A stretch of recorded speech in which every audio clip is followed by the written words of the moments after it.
Assalamualaikum warahmatullahi wabarakatuh. Selamat pagi anak-anak. Semoga semuanya masih dalam keadaan sehat dan tetap semangat walaupun belajar dari rumah. Pembelajaran bahasa Indonesia hari ini, perhatikan video penjelasan tentang cerita fiksi dan non-fiksi yang Bu Irma ambil dari YouTube. Kemudian kalian pahami dan kalian kerjakan tugas yang Bu Irma berikan. Terima kasih. Selamat mengerjakan.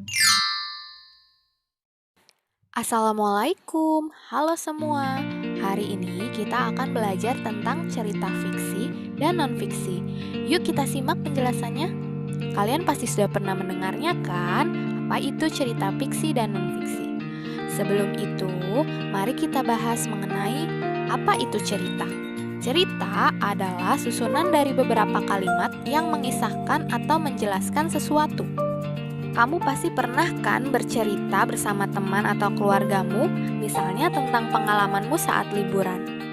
Nah, cerita ada dua macam, yaitu cerita fiksi dan cerita non-fiksi.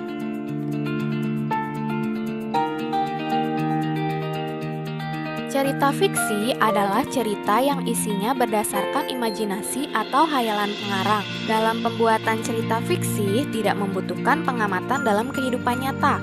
Ceritanya berasal dari hayalan atau imajinasi penulis. Contoh cerita fiksi yaitu cerita fabel atau cerita tentang hewan seperti si kancil dan buaya, bangau putih, dan lain-lain. Lalu ada juga cerita fiksi yang tokohnya bukan hewan, seperti Putri Salju, Timun Mas, dan masih banyak lagi. Jenis cerita yang kedua yaitu cerita non-fiksi. Cerita non-fiksi adalah cerita yang isinya berdasarkan kejadian nyata.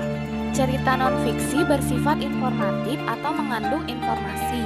Dalam pembuatannya, biasanya cerita non-fiksi membutuhkan pengamatan dan data agar isinya dapat dipertanggungjawabkan.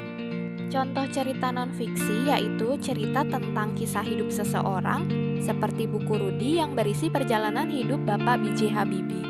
Selain itu, ada juga cerita tentang sejarah dan buku pelajaran.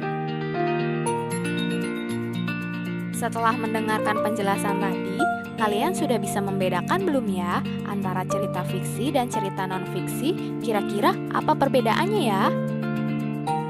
Pertama, cerita fiksi merupakan cerita buatan manusia yang idenya berasal dari imajinasi penulis, sedangkan cerita non-fiksi berdasarkan data-data yang ada di kehidupan nyata. Perbedaan yang kedua yaitu cerita fiksi bersifat imajinatif atau hayalan. Kalau cerita non-fiksi bersifat informatif atau mengandung informasi yang sebenar-benarnya. Perbedaan dari segi bahasa, cerita fiksi menggunakan bahasa kiasan, sedangkan cerita non-fiksi menggunakan bahasa lugas atau bahasa yang sebenarnya.